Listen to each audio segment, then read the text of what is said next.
There has been an ongoing difference of opinion on the measurement of trolleys between the INMO and the HSE. It is clearly not helpful to be arguing about how we measure trolleys when our focus should be on how to significantly reduce the number of patients on trolleys. I have made a commitment to be open and transparent about how we manage the health service. With this in mind, I have had discussions with the HSE and in particular the emergency medicine programme, and we are of the view that the basis on which the INMO has been producing the figures is the one we should use from now on.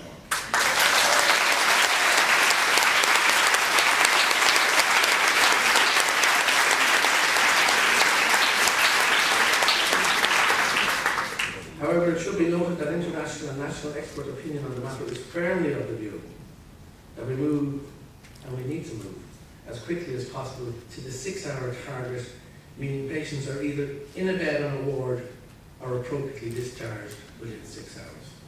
But until we can reach that point, we will stick with the INMO figures and the INMO method of counting that, and it will be verified by the bed manager along with the nurse manager in the emergency department.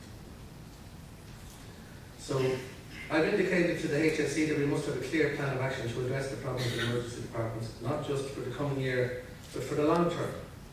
And in order to make sure that this happens, I intend to establish a special delivery unit to tackle the problems of waiting lists and difficulties in emergency departments. Intensive work is now underway to allow the unit's establishment as soon as possible.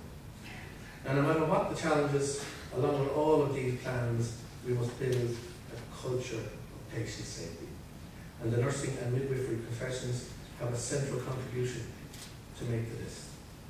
The government is committed to the establishment of a patient safety authority to incorporate ICWA. I want to have an authority which provides a robust and effective patient safety and quality system in a streamlined and cost-effective manner. My department is currently preparing a detailed policy proposal in this regard, having regard to international good practice and consultation with major stakeholders. I've referred a number of times to how essential it is that the patient can have access to an extensive range of services in their own community. Right now, more than 1,700 nurses work in primary care teams already developed. These teams will allow many patients to have the necessary treatment close to home and will help to reduce unnecessary acute hospital admissions and inappropriate reliance on hospital outpatient services. In addition, the primary care model will create an environment allowing a structured approach to chronic disease management, enhanced multidisciplinary team working, improved diagnostic capabilities in primary care, and integration of services between primary and secondary care. Patients will benefit, but those caring for them will also have a much fuller picture of what's going on when a range of healthcare professionals work together in the same building. The fact is that whether you work in primary care or as a midwife, whether you're a clinical nurse or a nurse practitioner, your role is going to expand in the next few years, and I hope in a way that enhances nursing as a dynamic and fulfilling profession. Earlier this week I launched a strategic framework for role expansion of nurses and midwives, promoting quality patient care. The foundation for the role expansion it addresses lies in the achievements of the last 10 years in Irish nursing and midwifery. The framework document sets nursing and midwifery role expansion in line with service needs and national policy direction. Nurses have taken on expanded roles in relation to comprehensive physical and psychosocial assessments, prescribing of medication and ionising radiation, caseload management, nurse and midwife-led clinics, and nurse-led admission and discharge practice. Nurses, similarly, play a most impressive lead role in the community intervention teams. We have, in effect, a series of pilots that demonstrate just how capable our nurses, when given wider opportunities, and just how improved the resultant service to patients is. When I talk about pilots, for example, I mean like model of community oncology services developed in Donegal, which has resulted in an integrated care pathway and person-centred care spanning hospital and community settings for oncology patients in Donegal. And I know that Mr. Reilly mentioned this yesterday and how it can spare people 100-mile round trips. We need to see these innovative approaches adopted as a standard of models of care delivery where this is appropriate to people's needs. Or to put it another way, we need to catch ourselves doing things right and spread the word and methodology. For too long we've heard in the past about a particular area of excellence within the health service, and we all wonder why that has not been transposed across the health service.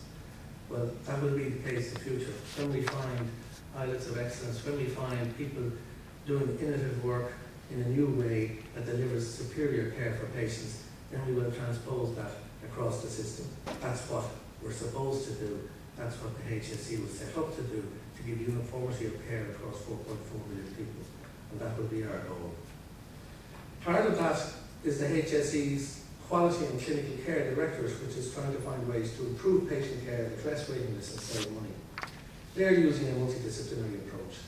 So nurses are involved with their medical and allied health professional colleagues in defining the most appropriate models of care and service organisation. Nurses and midwives will be vital to the successful implementation of the programmes.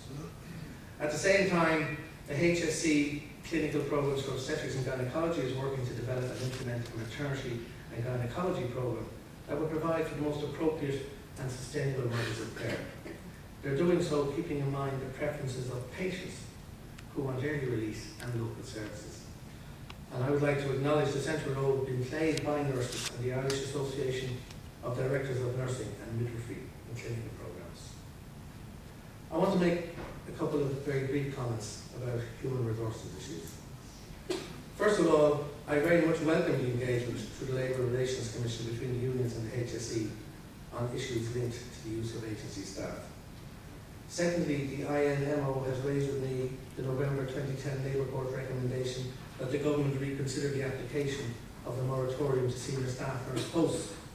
I can assure you the views expressed by the Labour Court are receiving careful consideration, and I hope that it will be possible to resolve this issue in a satisfactory manner.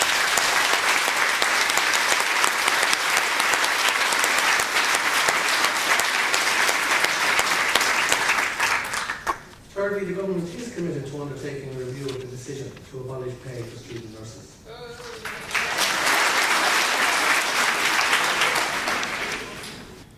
Nurses and midwives should be centre stage in reshaping the health service for the better, because they have the insight and experience in every key area and ideas to match. I hope I can create a context in which you can use that expertise and those ideas to help us radically improve our health service.